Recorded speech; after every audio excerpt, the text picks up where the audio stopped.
விசாகப்பட்டினத்தில் விரைவு ரயிலில் தீ விபத்து ஏற்பட்டிருப்பது பரபரப்பை ஏற்படுத்தி இருக்கிறது. விசாகப்பட்டினம் ரயில் நிலையத்தில் விரைவு ரயிலில் பெரும் தீ விபத்து என்பது ஏற்பட்டிருக்கிறது.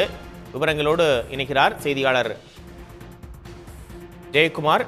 ஜெயக்குமார், எப்படி இந்த தீ விபத்து அப்படின்றது ஏற்பட்டது? தீயை முழுமையாக அணைக்கப்பட்டு விட்டதா? விவரங்கள் என்ன?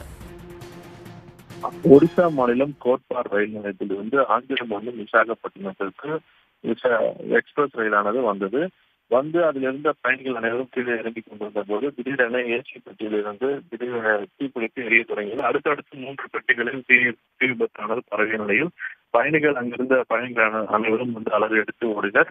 முதலாவது பிளாட்ஃபார்மில் இந்த ரயில் நிறுத்தப்பட்ட நிலையில் இந்த தீ விபத்திற்கான காரணம் குறித்து ரயில்வே அதிகாரிகள் விசாரணை மேற்கொண்டு வரக்கூடிய நிலையில் ரயில்வே போலீசாரும் மற்றும் தீயணைப்பு துறையினரும் உடனடியாக தீயை அணைக்கும் பணியில் தற்போது தீவிரமாக ஈடுபட்டு வருகின்றனர்.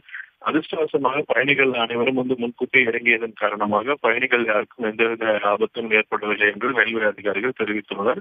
இந்த விபத்திற்கான காரணம் மின்கசிவா அல்லது வேறு ஏதாவது காரணமா என்பது குறித்து தீயை முற்றிலும் அணைத்த பிறகு தெரிய வரும் என்று ரயில்வே அதிகாரிகள் தெரிவித்துள்ளனர்.